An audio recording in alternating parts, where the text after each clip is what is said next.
Hey everybody, Rocky Mountain Figures. Alright, let's try this again. Hey everybody, Rocky Mountain Figures here. Today we're going to be reviewing the new Marvel Legends X-Men Retro Wave Storm figure. So let's get started. So first things first, we're going to be taking a look at the packaging and the accessories that come with the figure. Then we're going to be taking a closer look at the figure itself and its articulation. Afterwards, we are going to be showing off how she scales next to some other X-Men figures, and then we'll head into the conclusion / verdict of the video. So without further ado, let's get started with that box.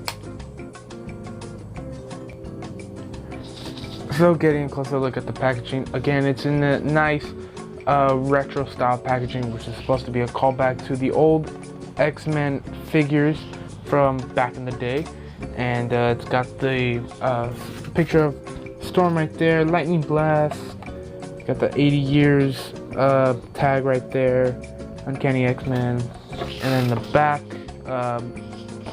of the box, it's got a bio of Storm.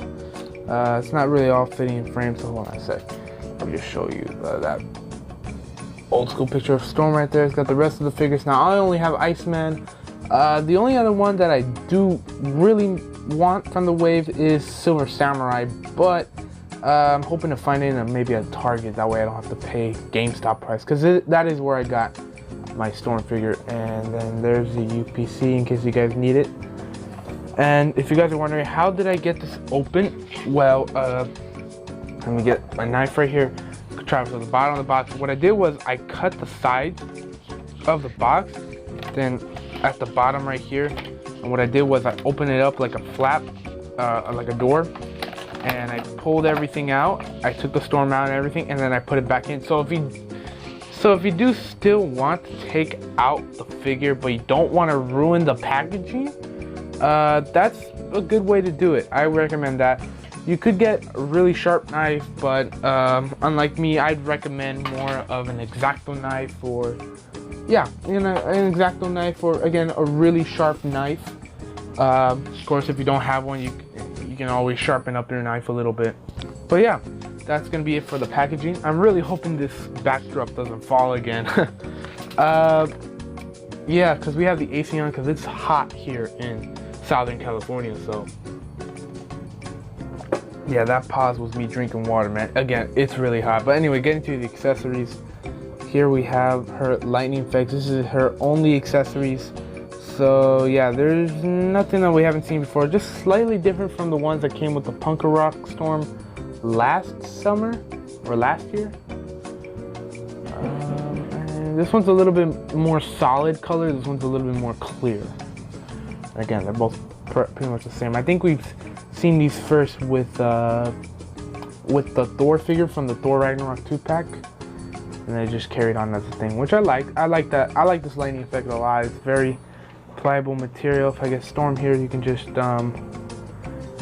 wrap it around her arm like that. So yeah, that's pretty good. So now let's get to the Storm figure herself. So bringing the figure in, and real quick, first impressions, this is a really nice looking figure. I really love this figure a lot. Very, it fits well with the X-Men figures and X-Men Gold figures. And if you're looking to whatchamacallit, if you're looking to build your X-Men Gold team or X-Men animated series team up, she will be a nice inclusion. Now, she's a little bit harder to find, so if you do really want to figure, you better track her down very hard, because again, she's very difficult. I'm thinking right now she's very difficult to find. I was at Comic-Con. This will be in the Toy Hunt video, but I didn't add this in the new Toy Hunt video that will be uploading soon, possibly before this video. So stay tuned for that. But yeah, as we look at the figure, I'll explain it. The first, there was a little booth, or not a booth, but there was a little tent outside the Comic-Con where they were selling figures. And they had some X-Men Retro Wave, but they didn't have Storm. And I asked if they had her, and they said yeah, they sold her for $40. So I'm like, wow, she was the first one to go really fast. So yeah, that's crazy. $40 for a Storm? No thank you. But yeah, Again, I know I've seen people in early reviews say that she's got like some scar on her face. Mine doesn't have that, luckily. Good thing she didn't encounter that. On the camera I can see like a little scratch across, but I'm not noticing it behind the camera, so I think maybe it's just the camera. But their hair is very well done. I really like the hair. I really like the dry brushing they use. But at the same time, it is part of one of my problems with the figure. The hair is too top heavy, and her feet are way too small for Storm to be carrying herself, you know, with the big hair. Like, I've taken this head off, and the hair is heavy, you know, just as heavy as the figure. So Hasbro, honestly, I think you should have given Storm bigger feet, just so she can accommodate for her big hair. So, you know. But you know what, speaking of, let's get into the articulation. Oh, actually, you know what, before articulation, I will mention that this is another problem of mine. And out of the package, this didn't come like straight and flat and, you know, looking good, no wrinkles. This came with so much wrinkles on, or this side mainly. Like, you got a wrinkle right, I'm not sure, you got a wrinkle right there. It's all folded up and whatnot, so, but it is removable, so you could, oh, it's not in focus. So you can just take this piece off, and it's held against the plastic, and then, you know, you can take it off. So yeah, I'm not gonna take it off now, but you know, it is removable. Anyway, you can move her head pretty much all the way down. It's really good. Now she does have the shifting and back movement, but even with that big hair, she can actually look up a decent amount, which is pretty good. I still like that. She can look up a decent amount. Head can move side to side, and she does have a little bit of head pivot. Her arms can move that much, can move down. These can rotate side to side. Oh, and these little X's right here can move.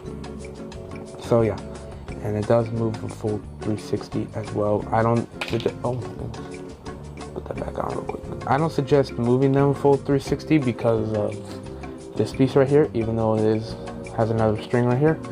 But you know, you could still do it. She's got swivel at the elbow and single jointed elbow. Yeah. But it does bend in a little bit more than 90. And of course, her hands are on a wrist, or on a hinge, so she can move up and down, side to side. So, you know, getting that back all in position. She's got a really nice diaphragm joint, so it can move all the way around. It can move back really far, which is crazy. And move forward, decent amount. She moves side to side. You know, you can tilt her. You just stretch right here. Her legs can move out. Let me get her in focus. That much, and they do kick that far forward. Not really much back. Actually, not at all. She got an upper thigh cut, double jointed knees. They don't bend in all the way, but it's still good. Ankles move down, ankles move up, and she does have ankle pivot. Now again, I do wish these feet were a little bit bigger, but at the same time, it's not a big complaint of mine for the feet, because obviously most of us collectors are gonna either have her in box, or we're gonna have her flying on a thumbtack or on a stand. So yeah, so trying to get her to stand here. Let me put her back, get her ready for some comparisons. There you go. So let me bring her in focus real quick, and I'll be back. Okay, so showing off how she scales right here. She is from the top of her hair, she's pretty much above 6 inches tall, so should be pretty good scale with some other figures. So now let's show off next to some other X-Men figures. So here he is next to the Marvel Legends Professor X figure from the Legendary Rider series, and here she is next to her past counterpart from the last year's Apocalypse Wave Punk Rock Storm, or her 80s outfit that she wore in the 80s. And here she is next to her wave mate Iceman, and one of her Gold Team teammates, Bishop, which Iceman was also in the X-Men Gold Team, I believe. And here she is next to some other gold team members. Here she is next to Colossus and Archangel. And yeah, the only real gold team members that I'm missing are Forge, and I'm definitely gonna get that new 3-pack Jean Grey this December, I believe. Oh my god, that's a long time.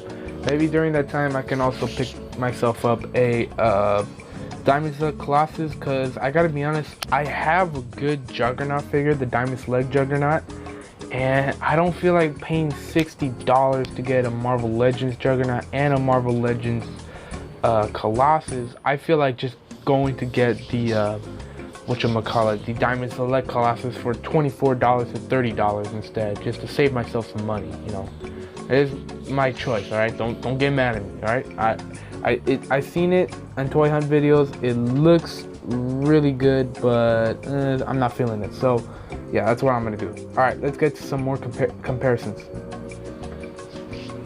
So here she is next to some more X-Women. Here we have Psylocke and Rogue right here. So here she is next to the Marvel Legends Beast. I really love this figure. And the Marvel Legends Jubilee. And lastly, for the comparisons, man, 2 minutes or, you know, 1.5 minutes or whatnot. Here we have her next to the Wolverine figure and the Cyclops figure. Man, I almost forgot his name. Alright, let's start heading to the conclusion. Alright, so this is going to be pretty much the end of the review. Going over my quick thoughts on the Storm figure. I really like her, man. She just screams Jim Lee, man. She's just so awesome. I really do like her. The colors work out, you know, the yellow and the white. She has a very beautiful face sculpt. The hair with the dry brushing, very well done. I guess, again, the only complaints I would have are, you know, the, what do you even call these? Her little cape pieces, you know, kind of sucks that they got, you know, all wrinkly inside the package, and, you know, the hair kind of weighs her down, especially with her very small feet. But for me, the hair and the feet, they're not the biggest problems, only because, you know, I'm definitely gonna have her more on a stand or a thumbtack on the wall. So, you know, have her showing off her powers, flying and using her lightning abilities, just like this right here. So yeah, again, really well done on Hasbro's part. I really do like this figure, definitely more so than the Iceman figure. I'm definitely gonna try to get Silver Samurai next, but definitely not for $25. I'm not gonna get them for $25. I'm gonna try to aim for a Target price, or hopefully maybe Walmart will have these retro waves. We don't know that, but yeah, I'm gonna give this figure a 9.5 out of 10. I really do like her. Again, just those little nitpicks are pretty much the only problems that I have. Now, I hope you guys enjoyed this review. Please leave a like, please feel free to comment, and please subscribe and share with your friends what I do. It really helps out my growing channel. Also, go follow me on Instagram at Rocky Mountain Figs. I'll leave the name in the description below. I'll also leave my eBay link in the description. And I think that's it. So, hope you guys enjoyed this review, and I'll see you next time.